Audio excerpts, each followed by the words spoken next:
हम लोग इतिहास सीरीज को कंटिन्यू किए हुए हैं और इसी सीरीज के अंतर्गत आज हम लोग अलाउद्दीन खिलजी के बारे में डिस्कशन करेंगे। इतिहास जो सीरीज है, इसका मकसद है आपके ऐतिहासिक समझ को विकसित करना और यह जानना कि इतिहास के जो मूल स्रोत हैं वो किसी भी घटना के बारे में क्या बातें करती हैं। मैंने बताया कि जब लेखन होता है तो वो लेखन कई प्रकार से होता है। एक होता है जैसे कि इस कालखंड की जो घटनाएं घट रही हैं उसको मैं हूबहू लिखता चला जाऊं। इसे बोलेंगे समकालीन इतिहास लेखन, यानी इस कालखंड में मैं लिख रहा हूं। ये प्राथमिक सोर्स के तहत आ जाता है, जो कि मैंने देखा और मैंने लिख दिया। दूसरा होता है कि मैंने जो लिखा उसको पढ़ करके किसी और ने उसी घटना के बारे में अपने तरीके से लिख दिया। 100 साल बाद, 200 साल बाद, 500 साल बाद मैंने जो लिखा उसको किसी ने पढ़ा और अपने नजरिए से मैंने जिस घटना का उल्लेख किया उस घटना को उसने अपने किताब में उल्लेखित कर दिया। उसे बोलते हैं द्वितीयक सोर्स, क्योंकि प्राथमिक सोर्स से उसने चीजों को उठा करके लिख दिया। फिर ऐसे तृतीयक सोर्स भी होता है। तृतीयक सोर्स यानी कि द्वितीयक सोर्स से चीजों को उठा करके अपने तरीके से लिख देना। तो इसमें होता क्या है कि जब हम किसी चीज को पढ़ते हैं, किसी किताब को, तो फिर अपने तरीके से हम कुछ तथ्यों को ले लेते हैं, कुछ तथ्यों को छोड़ देते हैं। कई बार होता है कि हम आधे फैक्ट को लेते हैं और आधे फैक्ट को छोड़ देते हैं, और आधे फैक्ट को लेकर के हम एक अलग नजरिए से उसी फैक्ट की व्याख्या कर देते हैं। तो इतिहास का जो मूल स्रोत, जो मूल घटना जो उल्लेखित करता है, द्वितीय को तृतीय सोच तक जाते जाते वो घटना या तो पूरी तरीके से बदल जाती है या कई सारी चीजें उसमें नहीं जुड़ जाती हैं, जिससे इतिहास के सही चीजों को लोग नहीं जान पाते। और यही वजह है कि आज इतिहास में ढेर सारी किताबें लिखी जा रही हैं। उन किताबों में कई सारी नई चीजें भी सामने आ रही हैं, क्योंकि कई बार कहा गया कि मूल सोच से ये चीजें छोड़ दी गई, आधा लिखा गया और आधे लिख करके इसको अलग तरीके से व्याख्या कर दिया गया, जबकि ऐसा व्याख्या नहीं होना चाहिए। इतिहास सीरीज आपको मूल सोर्स की तरफ लेकर के जाता है और उस घटना की सच्चाई को तह तक जानने का प्रयास करता है। उसी के तहत मैंने 3-4 वीडियो मैंने लाया है और आज मैं अलाउद्दीन खिलजी के ऊपर डिस्कशन करेंगे। ये आपकी समझ को विकसित करने की सीरीज है, जिसका प्रयोग आप इंटरव्यू में कर सकते हैं, मेंस में भी इस चीज की व्याख्या कर सकते हैं, लिख सकते हैं। तो अलाउद्दीन खिलजी के बारे में 3-4 प्रश्न हैं, बहुत ही ज्वलंत प्रश्न। अच्छा ठीक है, ऐसे देखिए, मैंने बताया कि इतिहास, मैंने कई बार मैंने अपने क्लास में बोला कि इतिहास एक ऐसा विषय है जो आपके पूरे जीवन को, पूरे व्यक्तित्व को बदल सकता है। और ये डिपेंड करता है कि आप इतिहास किससे पढ़ रहे हैं, किन किताबों से पढ़ रहे हैं, किससे समझ रहे हैं। वो व्यक्ति आपके जीवन को पूरी तरीके से डाइवर्ट कर सकता है। आपको सकारात्मक से नकारात्मक की ओर ले जा सकता है, नकारात्मक से सकारात्मक की ओर ले जा सकता है कि हम इतिहास को किस रूप में पढ़ा रहे हैं। कंपटीशन में देखा जाए तो इतिहास का एक ही रूप चलता था कि हम तथ्यों पे बातें करते थे, डिस्कशन करते हुए आगे बढ़ जाते थे और अपने अंदर एक सकारात्मकता को लेते हुए बढ़ रहे थे। लेकिन कुछ समय से देखा जा रहा है कि इतिहास के बहुत सारे ऐसे टीचर हैं जो इतिहास में सकारात्मक चीजों को छोड़ करके अब वो नकारात्मकता की तरफ ज्यादा बढ़ रहे हैं। कहने का सीधा सा मतलब यह है कि इतिहास को भी अब कहीं ना कहीं पॉलिटिकली प्रोपेगेंडा के तहत पढ़ाया जाने लगा है, जो कहीं ना कहीं छात्रों के लिए तो सही नहीं है, स्टूडेंट्स के लिए सही नहीं है। जो प्रिपरेशन कर रहे हैं, चाहे वो एकेडमिक छात्र हो, चाहे वो कॉम्पिटिटिव स्टूडेंट हो, उनके लिए इस प्रकार के इतिहास को पढ़ना या इस प्रकार के इतिहास को पढ़ाना दोनों कहीं सही नहीं है। क्योंकि हमें एक बेहतर नागरिक अगर तैयार करना है तो हमें इतिहास को प्रोपेगेंडा रहित करके आगे बढ़ाना होगा। तो आइए चलिए, चीजों को समझ गए होंगे कि इस सीरीज का इंपॉर्टेंस ही क्या है। हम लोग बात करेंगे अलाउद्दीन खिलजी की। अलाउद्दीन खिलजी चर्चा में रहा है ये अलाउद्दीन खिलजी का कैरेक्टर, और एक मूवी आई थी पद्मावत, जो कहीं ना कहीं अलाउद्दीन खिलजी से जुड़ा हुआ था, जिसमें रानी पद्मिनी के बारे में बातें की गई थी। अलाउद्दीन खिलजी को लेकर के 3-4 प्रश्न उठते हैं।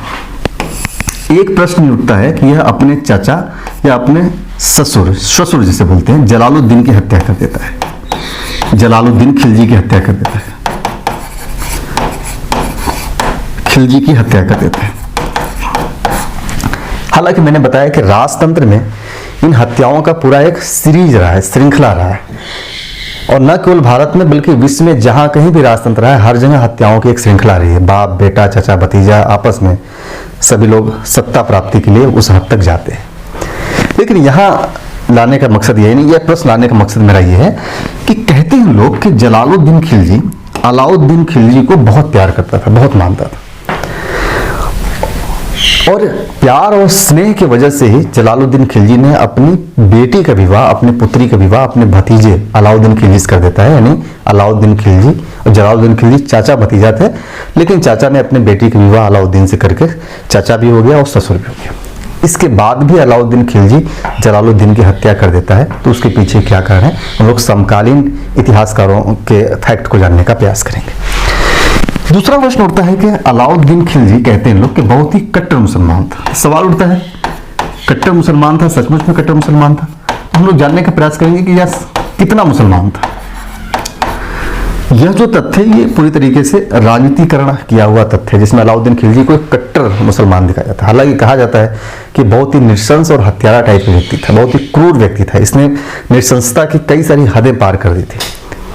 और मैंने बताया कि राजतंत्र में ये चीजें चलती हैं, लेकिन वो कट्टरता जोड़ दिया जाता है इसके मुसलमान होने की वजह से। तो हम लोग जानेंगे कि अलाउद्दीन खिलजी कितना मुसलमान था। अगला प्रश्न बनता है इसी से जुड़ा हुआ कि अलाउद्दीन खिलजी, कुछ इतिहासकारों ने कोट किया कि इसने कुछ ऐसे आदेश दिए थे कि हिंदुओं को गरीब बना दिया जाए।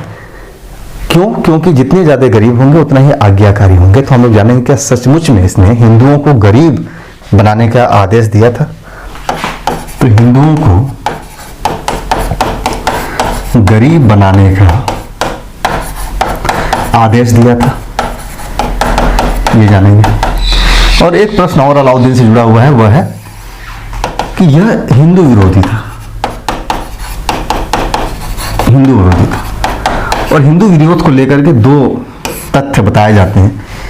एक तथ्य है गुजरात विजय का, गुजरात विजय, और दूसरा तथ्य चित्तौड़ विजय, चित्तौड़ विजय। और चित्तौड़ विजय को लेकर के गुजरात विजय से ज्यादा ही प्रचारित किया जाता है। और चित्तौड़ विजय, ये चित्तौड़ की जो रानी थी पद्मावती, कि पद्मावती को पाने के लिए उसने चित्तौड़ पे आक्रमण कर दिया। गुजरात विजय में कहा जाता है कि करण सिंह बघेला यहाँ का शासक था। इसकी रानी थी रानी कमलादी, रानी कमलादी, और इसकी बेटी थी देवलदी। अब यहां कहा जाता है कि गुजरात विजय के बाद करण सिंह बघेला की रानी कमलादी को अलाउद्दीन के पास लाया जाता है। अलाउद्दीन इससे शादी कर लेता है और इसकी बेटी से अपने बेटे की शादी करा देता है, जिससे से हिंदू विरोधी के रूप में इन दो तथ्यों को प्रस्तुत किया जाता है। अब आइए हम लोग एक एक तथ्यों को जानने का प्रयास करते हैं।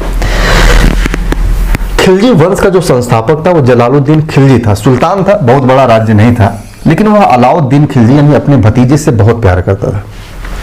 और इसी वजह से जलालुद्दीन खिलजी ने अपनी पुत्री मल्लिका जहां की शादी अलाउद्दीन खिलजी से कर दिया। अलाउद्दीन खिलजी से करने के बाद इसे कड़ा मानिकपुर की सूबेदारी दे देता है। कड़ा मानिकपुर, कड़ा मानिकपुर के जो है गवर्नर बना देता है, गवर्नर बना देता है। कड़ा मणिकपुर की बात की जाए तो आज का उत्तर प्रदेश लगभग मान लीजिए, ये कड़ा मणिकपुर पूरा क्षेत्र माना जाता था। तो अलाउद्दीन खिलजी कड़ा मणिकपुर का गवर्नर बनता है। फिर बाद में अलाउद्दीन खिलजी एक बहादुर सेनापति तो था ही। अलाउद्दीन खिलजी जलालुद्दीन खिलजी से बिना आज्ञा के देवगिरी पर आक्रमण कर देता है। ध्यान रखिएगा, देवगिरी पे इसने आक्रमण कर दिया, देवगिरी पर आक्रमण कर दिया। और देवगिरी पे आक्रमण के पीछे कई कारण थे, हम लोगों ने मेडिवल हिस्ट्री में डिस्कशन किया। इसमें एक प्रमुख कारण था कि वहां अकूत संपत्ति था। और यह आक्रमण करता है अलाउद्दीन खिलजी, जब जलालुद्दीन खिलजी को इस बारे में कुछ बताता नहीं। जलालुद्दीन खिलजी को पता चलता है कि अलाउद्दीन ने देवगिरी पे आक्रमण कर दिया, वहां से ढेर सारी संपत्ति लूट ली। अलाउद्दीन खिलजी जलालुद्दीन खिलजी को इनवाइट करता है कि आइए हम आपसे मुलाकात करते हैं। देवगिरी से वो जीत करके आ रहा था, जीत के आ रहा था, और उसे इनवाइट करता है कि आप जो है कि हमसे अकेले मिलने आइए, गंगा नदी पार करके इलाहाबाद के पास।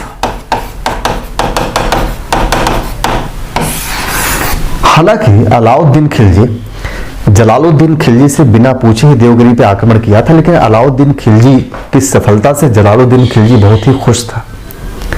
उसे लगा कि इसने बहुत बड़ा काम कर दिया है। लेकिन अलाउद्दीन खिलजी और उसके सरदारों ने मिलकर के एक प्लान कर दिया था कि कैसे जलालुद्दीन खिलजी की हत्या कर देनी है। अलाउद्दीन खिलजी जलालुद्दीन खिलजी को पत्र लिखता है और बुलाता है कि ढेर सारी संपत्ति लूट के ला रहे हैं और आइए आप इसे ले लीजिए, लेकिन कहता है कि हम आपसे अकेले में मिलेंगे। जलालुद्दीन खिलजी के जो साथी थे वो मना करते हैं कि अकेले में मिलना सही नहीं है, लेकिन मैंने बताया कि जलालुद्दीन खिलजी अलाउद्दीन खिलजी से बहुत स्नेह प्रेम करता था, उस पर विश्वास करता था और इस वजह से वह अकेले मिलने के लिए ठान लेता है कि हम जाके अकेले मिलेंगे।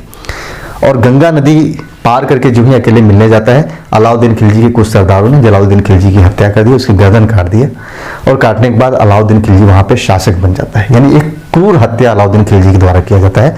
इसके पीछे क्या कारण थे, आइए इसके पीछे कारण की बात किया जाए तो दो इतिहासकार आते हैं जो समकालीन इतिहासकार हैं, समकालीन इतिहासकार हैं। एक तो फरिश्ता है जिन्होंने लिखा है तारीख फरिश्ता, और दूसरा है जियाउद्दीन बर्नी, जियाउद्दीन बर्नी जिन्होंने लिखा है तारीख फिरोज शाही, तारीख फिरोज शाही। देखिए दोनों के विवरण को समझने का प्रयास करिए। जियाउद्दीन बर्नी कहते हैं कि अलाउद्दीन खिलजी मलिक छज्जू के विद्रोह को दबाता है, मलिक छज्जू के विद्रोह को कुचल देता है। मलिक छज्जू कौन था? एक सरदार था जो जलालुद्दीन खिलजी के खिलाफ विद्रोह कर देता है। अलाउद्दीन खिलजी इसके विद्रोह को कुचल के समाप्त कर देता है। तो मलिक छज्जू के जो सहायक सरदार थे वो सरदार अलाउद्दीन खिलजी के विश्वास पात्र बन जाते हैं। क्योंकि मलिक छज्जू ने विद्रोह किया था जलालुद्दीन खिलजी के खिलाफ, तो जो सहायक सरदार थे वो कहीं ना कहीं चाहते थे कि जलालुद्दीन खिलजी की किसी तरीके से हत्या करा दिया जाए और भले ही उसके बाद अलाउद्दीन खिलजी वहां का शासक बन जाए, लेकिन उनका सरदारों का मकसद था जलालुद्दीन खिलजी की हत्या करना। तो बर्नी ये कहता है कि जो विश्वासपात सरदार थे मलिक छज्जू के, वो अलाउद्दीन खिलजी के साथ हो लिए और अलाउद्दीन खिलजी को लगातार उकसाते रहे जलालुद्दीन खिलजी के खिलाफ कि आप इतने बहादुर होने के बाद भी आपकी हैसियत एक सरदारों की तरह, सरदार से ज्यादा आपकी हैसियत नहीं है, आपको जलालुद्दीन खिलजी कम तवज्जो देता है, आप कोई भी शिकायत लेके जाते हैं किसी के खिलाफ जलालुद्दीन खिलजी सुनता ही नहीं है। तो जलालुद्दीन खिलजी के खिलाफ जो है कि अलाउद्दीन खिलजी के मन में मलिक छज्जू के सरदारों ने एक प्रकार की ईर्ष्या भरना शुरू कर दिया, उसे उकसाना शुरू कर दिया कि किसी तरीके से जलालुद्दीन खिलजी की हत्या हो जाए। एक कारण तो यह बदल जाता है। दूसरा कारण देता है फरिश्ता। फरिश्ता फरिश्ता कहता है कि जलालुद्दीन खिलजी की जो पुत्री थी मलिका जहां, वो अपने मलिका जहां को भी बहुत प्यार करता था। मलिका जहां अलाउद्दीन खिलजी को हमेशा दबा करके रखना चाहती थी, यानी वो चाहती थी कि वही अलाउद्दीन खिलजी काम करे जो हम चाहें, और अलाउद्दीन खिलजी इस प्रकार से रहना नहीं चाहता था। तो मलिका जहां की शिकायत जाकर के जलालुद्दीन खिलजी से करता था कि ये चीजें चल रही है। क्योंकि जलालुद्दीन खिलजी की पुत्री थी मलिका जहां, तो वो अलाउद्दीन खिलजी की बातों को नजरअंदाज कर देता था। कई बार जलालुद्दीन खिलजी के जो पुत्र थे यानी मलिका जहां के जो भाई थे, अलाउद्दीन खिलजी के जो साले थे, उनकी शिकायत भी अलाउद्दीन करता था। तो जलालुद्दीन खिलजी सुनता नहीं था। तो अलाउद्दीन खिलजी के मन में कुंठा बैठ गया था कि हमारी किसी बात को सुनता नहीं है, इतने बहादुर होने के बाद भी हमारी हैसियत एक छोटे मोटे सरदारों के बराबर ही है। ये सारी कुंठाएं दिमाग में अलाउद्दीन खिलजी के घर कर गई थी। और बर्नी कहता है कि इन्हीं कुंठाओं की वजह से मलिक छज्जू के जो विश्वास पात्र सरदार थे वो अलाउद्दीन खिलजी के मन में और चीजों को बढ़ाते चले गए और अलाउद्दीन खिलजी के मन में आ गया कि जलालुद्दीन खिलजी की हत्या करके शासक बन गया। तो ये एक प्रमुख कारण माना जाता है। समकालीन इतिहासकारों ने इस प्रकार की बातों का उल्लेख किया है कि इन्हीं सब वजहों से अलाउद्दीन खिलजी ने जलालुद्दीन खिलजी की हत्या कर दी। कहा तो यहां तक जाता है कि अलाउद्दीन खिलजी डिप्रेशन में चला गया था पूरी तरीके से।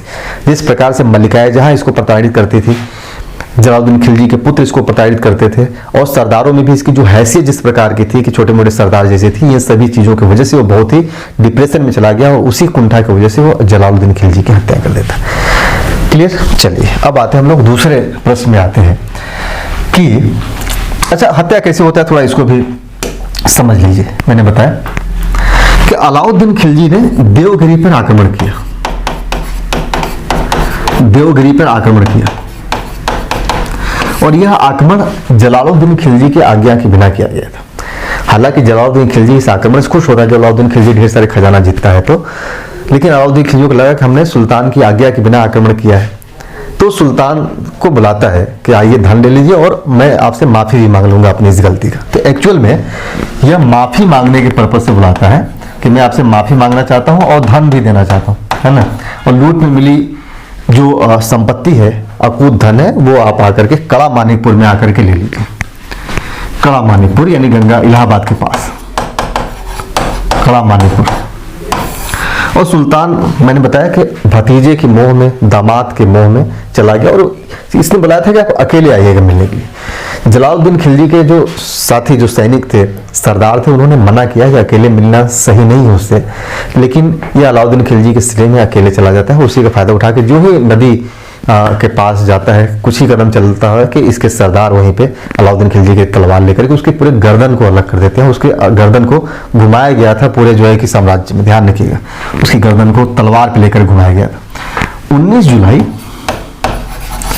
1296 को जलालुद्दीन खिलजी की हत्या हो जाती है और इसी दिन यह अलाउद्दीन खिलजी शासक बन जाता है, शासक बन जाता है। ठीक, यहां तक समझ में आ गया कैसे हत्या होती है।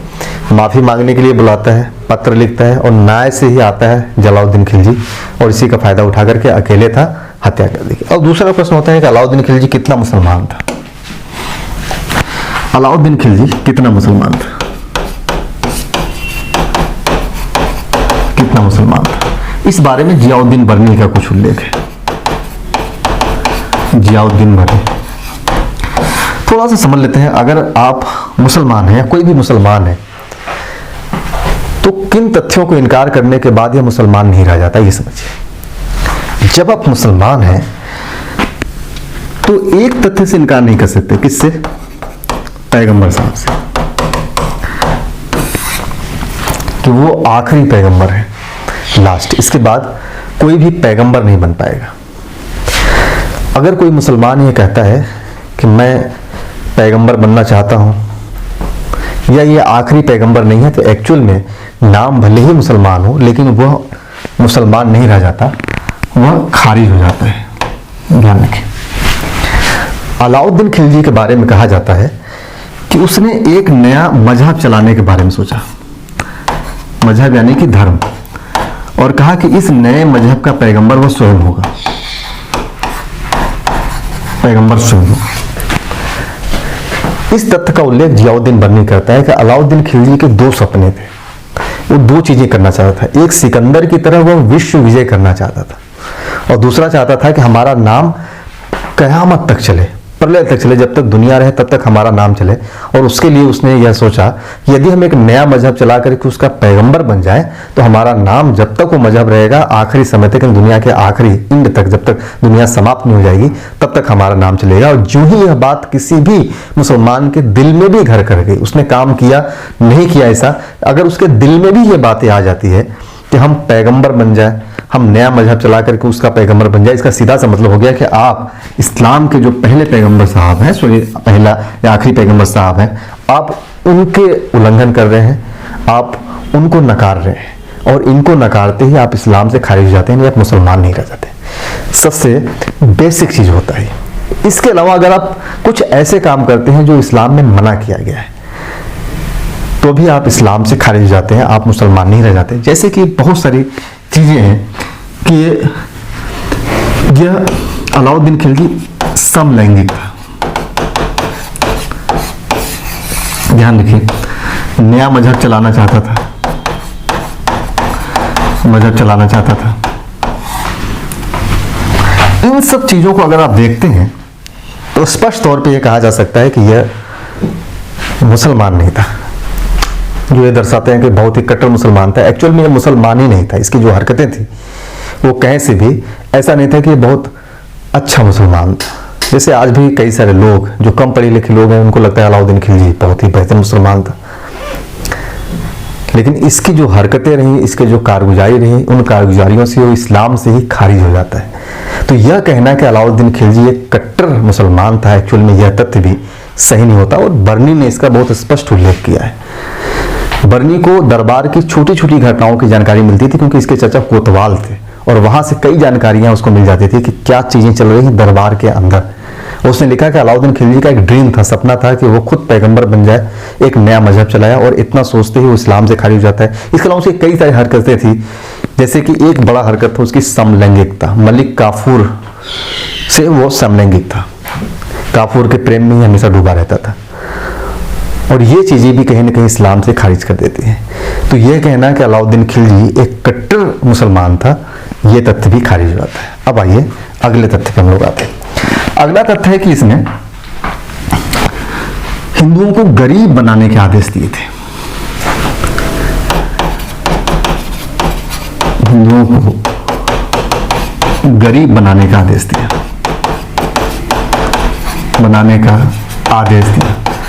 और ये चीजें निकाल के लाई जाती है कि अलाउद्दीन का काजी था, इसका नाम था मुगस, और अलाउद्दीन के बीच एक वार्ता होती है, अलाउद्दीन के बीच वार्ता होती। काजी मुगस, जैसे कई सारे चीज़ों के बारे में काजी से वो राय लेता था। अलाउद्दीन का जो काजी है वो इस बात को कहता है कि अगर हिंदुओं को आज्ञाकारी बनाना है तो उन्हें गरीब बना दीजिए, यानी उनके ऊपर ढेर सारे टैक्स ले लिए जाए, उनके जो एक्स्ट्रा धन है वो सारे ले लिए जाए। ये काजी मुगस अलाउद्दीन से कहता है ये बातें। अलाउद्दीन इसके जवाब में कहता है कि काजी, तुम हमसे पढ़े लिखे तो ज्यादा हो, लेकिन अनुभवहीन हो, मुझसे ज्यादा अनुभवशाली नहीं हो, इसलिए तुम्हारी ये बातें कहीं से भी सही नहीं है। और अलाउद्दीन खिलजी न केवल हिंदुओं को बल्कि सारी प्रजा के लिए एक समान आदेश देता है कि उनके पास लिमिट संपत्ति हो, उनकी जो पार्टियां हों उन पार्टियों को लिमिट कर दिया जाए, पार्टियों में जाने से, शराब की पार्टियां और कई सारे विवाह शादी उत्सवों कई जगहों पे जाने से रोक लगा दिया गया, और कहा गया कि उनके पास इतनी संपत्ति हो कि बस जी खा सके, उनके पास दूध हो, मट्ठा हो, कपड़े हो, घर हो, बस। लेकिन यह आदेश सिर्फ और सिर्फ हिंदुओं के लिए नहीं था, बल्कि अलाउद्दीन खिलजी ने यह आदेश पूरी प्रजा को दिया था, ध्यान रखिएगा। लेकिन बहुत सारे लोग, इतिहासकार, इस काजी मुगस के कथन को ही कोट कर देते हैं कि काजी मुगस ने कहा था, काजी मुगस ने ऐसा कहा था कि हिंदुओं के ऊपर इतना कर लगा दिया जाए या इस प्रकार से चीजें की जाए, उनको इतना गरीब बना दिया जाए, कोई आज्ञाकारी हो जाए। लेकिन अलाउद्दीन खिलजी काजी मुगस की इस बात को काटते हुए कहता है कि तुम पढ़े लिखे हमसे ज्यादा हो, लेकिन अनुभवहीन हो, मुझसे ज्यादा अनुभवी व्यक्ति नहीं हो। इस वजह से यह आदेश अलाउद्दीन खिलजी ने एक दूसरे रूप में दे दिया, न केवल हिंदुओं को बल्कि उसने क्या कह दिया, सारी प्रजा को। इसमें प्रजा, जब प्रजा की बात हुई तो इसमें हिंदू और मुस्लिम दोनों हो गए, ध्यान रखिए, हिंदू मुस्लिम दोनों। अलाउद्दीन कहता है कि तू बुद्धिमान है, पढ़ा लिखा है, लेकिन अनुभवहीन है, बुद्धिमान है लेकिन अनुभवहीन है, अनुभवहीन है। अलाउद्दीन खिलजी ने आदेश दिए कि जैसे खेती के लिए, दूध के लिए, मट्ठे के लिए, खाने के लिए, पहनने के लिए इतना धन होना चाहिए, बाकी धनों को ले लिया जाए प्रजा से, जिससे कि वो ज्यादा उत्सव न कर सके। उत्सव करेंगे जहां भीड़ इकट्ठा होगी तो जो है सरदार के खिलाफ यानी कि सुल्तान के खिलाफ वो साजिश रचेंगे। इस वजह से ये सारी चीजें की गई थी अलाउद्दीन खिलजी द्वारा। तो काजी मुगस का वो कोट कर देते हैं इतिहासकार, किसने ऐसा किया, उसी बेस पे कह देते हैं कि अलाउद्दीन खिलजी ने ऐसा कहा था। लेकिन एक्चुअल में अलाउद्दीन खिलजी ने काजी मुगस के उस बात को काटते हुए सारी प्रजा के लिए एक समान आदेश दिया। तो यह कहना कि इसने हिंदुओं को गरीब बनाने का आदेश दिया, ये तथ्य भी गलत हो जाता है। इसने न केवल हिंदू बल्कि सारी प्रजा के साथ इस प्रकार के व्यवहार करने का आदेश दिया कि इनको पास इतनी संपत्ति हो कि वो खेती कर सकें, दूध खा सकें, मट्ठा खा सकें, रह सकें, फालतू की पार्टी न कर सकें, उत्सव ज्यादा न कर सकें। अब आते हैं हम लोग आखिरी तथ्य पे कि क्या अलाउद्दीन खिलजी हिंदू विरोधी था। हिंदू विरोधी, उस तथ्य का उल्लेख भी जियाउद्दीन बर्नी ने किया, ध्यान रखिए। यहां हिंदू विरोधी की बात की तो यहां भी हम लोग बात करेंगे अमीर खुसरो और जियाउद्दीन बर्नी, एहसानी, तीन लोगों का। हिंदू विरोधी के लिए गुजरात विजय मैंने बताया, थोड़ा सा समझ लीजिए, और दूसरा चित्तौड़ विजय, चित्तौड़ विजय। तो पहले हम लोग चित्तौड़ विजय को समझ लेते हैं। जब चित्तौड़ विजय की बात की जाती है तो यहां रानी पद्मावत या पद्मावती के बारे में उल्लेख किया जाता है कि इसने रानी पद्मावती को प्राप्त करने के लिए चित्तौड़ विजय किया, और रानी पद्मावती की अस्मिता को जब लूटने का प्रयास किया तो रानी पद्मावती ने जौहर कर लिया, यानी अपनी आत्महत्या कर ली। आधुनिक शोध में पाया गया कि रानी पद्मावती का उल्लेख मिलता नहीं, कहीं नहीं मिलता। कुछ किताबों में रानी पद्मावती को, जो यहाँ का राजा था, राजा रतन सिंह, रानी पद्मावती को राजा रतन सिंह की रानी बताया गया कहीं कहीं कि यह रतन सिंह की पत्नी थी, और कई जगह कुछ जगहों पे इससे इसकी बेटी बताया गया। अभी कुछ शोध ऐसा है कि जहां पे राजा रतन सिंह के उपलब्धि पर यानी उसकी जो है कि अस्तित्व पे भी प्रश्न चिन्ह लगा दिया गया कि राजा रतन सिंह भी एक्चुअल में था या नहीं था। तो आधुनिक शोधों की अगर हम लोग बात करें तो रानी पद्मावत की कहानी पूरी तरीके से फेक पाई जाती है कि एक्चुअल में रानी पद्मावत जैसा कोई कैरेक्टर था ही नहीं।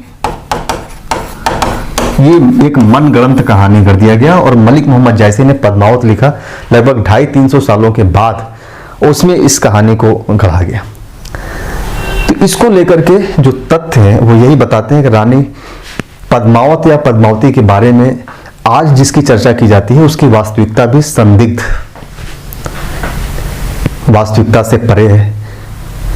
तो इस कहानी को सिर्फ लोक कथाओं के आधार पर, यूं कहिए कि कथा प्रचलित होगी, लोक कथाओं के आधार पर आज इसे सत्य मान लिया जाता है, जबकि इसकी वास्तविकता पे भी प्रश्न चिन्ह लग गया है। अब आते हैं हम लोग गुजरात विजय। गुजरात विजय वास्तविक था, यानी ऐसा नहीं कि इसे बोल दें कि अवास्तविक था, ये कोई कहानी नहीं थी, लेकिन इसकी हकीकत क्या थी वो समझने का प्रयास करें।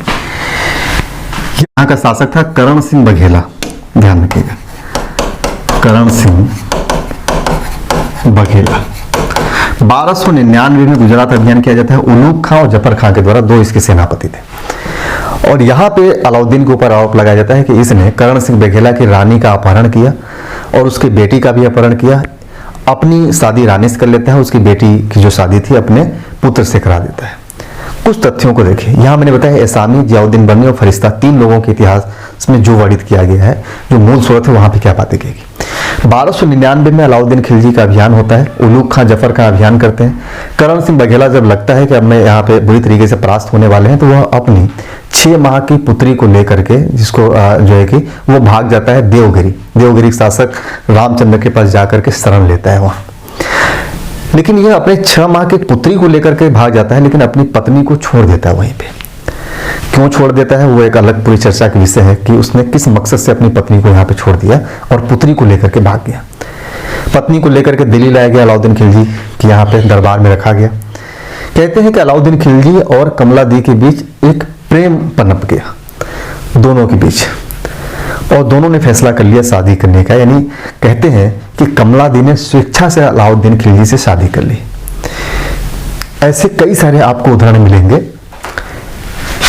कि जब युद्ध होता था, कोई क्षेत्र कोई राजा जीतता था, किसी राज्य पे आक्रमण करता था, तो वहां की रानी सामान्यतः जीते हुए राजा से विवाह कर लेती थी ताकि उसे वही शान शौकत, वही सम्मान उसे मिल जाता था। लेकिन फिर बाद में चल करके जौहर प्रथा निकल करके आए, जिसमें कई सारी रानी ऐसी थी जिन्होंने बोला कि हम जीते हुए राजा यानी दूसरे राजा से हम शादी नहीं करेंगे, उसके बदले हम मरना पसंद करेंगे, और उसी मरने को कहा जाता है जौहर कहा जाता है। जिसे अलग अलग जौहर के नाम से जानते हैं। जल जौहर यानी जो जल में कूद करके मर जाए, रानी रंगा देवी के बारे में मैंने बताया था। ऐसे ही अग्नि में कूद करके मर जाना, किले से ऊपर से कूद करके आत्महत्या कर लेना, ये सारे जौहर के अलग अलग रूप हैं। और जौहर का मकसद ये होता है कि हम जो है अपनी अस्मिता को किसी दूसरे के हाथों नहीं सौंपेंगे। लेकिन एक नया चलन में आया था, उससे पहले कई सारी ऐसी घटनाएं होती हैं जिसमें राजा जीतता है तो हारी हुई जो रानी है यानी राजा है उसकी पत्नी से विवाह हो जाता था। तो कहते हैं कि कमला दी और अलाउद्दीन खिलजी की शादी हो जाती है, लेकिन उसकी जो पुत्री थी वो 6 माह की थी। और यहाँ पे यह तथ्य लगाए जाते हैं कि उसने अपने बेटे की शादी उसके पुत्री से कर दी। अब 6 माह की पुत्री और लगभग 2, 2.5 या 3 वर्ष का इसका बेटा था, उनकी शादी कैसे हो सकती है? इसी का वर्णन जियाउद्दीन बर्नी और फरिश्ता ने किया है कि यह जो तथ्य आज हम लोग देखते हैं, यह तथ्य पूरी तरीके से गलत। शादी होती है लेकिन बाद में होती है। उस समय 6 माह और 2.5 वर्ष के बच्चे की शादी नहीं होती है, बल्कि यह शादी 1300 जो शहजादा था उस समय 3 वर्ष का था, सॉरी ध्यान रखिएगा, शहजादा 3 वर्ष का था और उसकी जो पुत्री थी देवल वो 6 माह की थी, 6 माह की थी। 1317 में शहजादा की हत्या कर दी जाती है, शहजादा की हत्या कर दी जाती है। और 1306-7 में जो उसकी पुत्री थी वो दिल्ली लाई जाती है, हालांकि शादी होता है दोनों की, लेकिन बाद में उसकी हत्या कर दी जाती है। 1306 और 7 में दिल्ली लाई जाती है वो, और दिल्ली लाई जाती है इसकी रानी की वजह से। वो रानी जो है कि कर्ण सिंह बघेला से बोलती है कि अगर हो सके तो पुत्री मुझे दे दीजिए, मुझे बहुत मन कर रहा है कि मैं उसके साथ रहूं, उसे देखने का मन करता है। वो कर्ण सिंह बघेला भेज देता है अपनी बेटी को। तो बाद में कहते हैं कि शादी हो जाती है, लेकिन उसके बाद ही जो शहजादा की हत्या कर दी जाती है। तो ये सारे तथ्य हैं अलाउद्दीन खिलजी को लेकर के। उम्मीद है आप लोगों को चीज़ें पसंद आई होंगी, आप लोग समझे होंगे। और मैंने कई बार बताया कि इतिहास को समझने के लिए कई सारे तथ्यों को जानना जरूरी होता है। हम लोग बहुत सारे इतिहास की जो किताबें अभी जो पढ़ रहे हैं वो एक्चुअल में द्वितीयक या तृतीयक सोर्स वाली किताबें पढ़ते हैं, जिसमें तथ्यों को अपने हिसाब से लोग ले लेते हैं और अपने हिसाब से लोग छोड़ देते हैं। और चूंकि इतिहास में बहुत सारी चीज़ों को जो है कि इस तरीके से लिखा गया, मैंने बताया कि हिंदू मुस्लिम नज़रिए से लिखा गया। जैसे कि देवगिरी का जो अभियान था उस समय बहुत इंपॉर्टेंट था, लेकिन देवगिरी के अभियान से ज़्यादा इंपॉर्टेंस किसको दी गई? चित्तौड़ विजय को दिया गया। देवगिरी से ज़्यादा जो है कि महत्वपूर्ण जो बातें दी गई वो अलाउद्दीन खिलजी के उन कार्यों को दी गई जो एक्चुअल में उतने महत्वपूर्ण नहीं थे।